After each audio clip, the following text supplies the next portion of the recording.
नमस्कार, जय महाराष्ट्र। लोकसभेच्या निवडणुकीच्या तोंडावरतीच आता राजकीय भूकंप व्हायला सुरुवात झालेली आहे।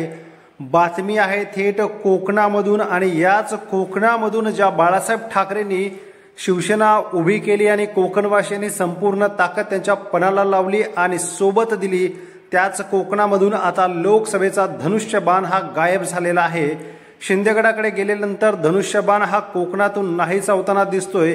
या ठिकाणी सिंधुदुर्गची जी निवडणूक आहे ती राणे यांना तिकीट दिल्यामुळे उदय सामंत यांचे भाऊ किरण सामंत यांची मात्र प्रचंड नाराजी झालेली आहे।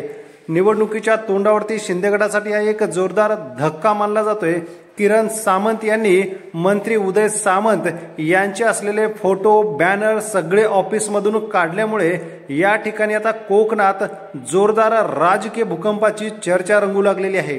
किरण सामंत यांना लोकसभेचं तिकीट हवं असतानाच आणि या ठिकाणी धनुष्यबाणाची जागा फिक्स असताना 3 वेळा पराभूत झालेले नारायण राणे यांना भारतीय जनता पक्षाने तिकीट दिल्यामुळे मात्र या ठिकाणचा धनुष्यबाण हा कोकणातून शिंदेगडाने घालवल्यामुळे या ठिकाणच्या शिवसैनिकही प्रचंड नाराज आहेत।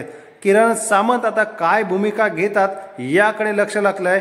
मात्र हा सर्वात मोठा भारतीय जनता पक्ष आणि शिंदेगडासाठी धक्का मानला जातोय, तर बंधू उदय सामंत यांनाही हा जोरदार झटका आहे। आपल्याला काय वाटतं, किरण सामंत कोणत्या पक्षात जातील? कमेंट करा व चॅनलला सबस्क्राइब करा।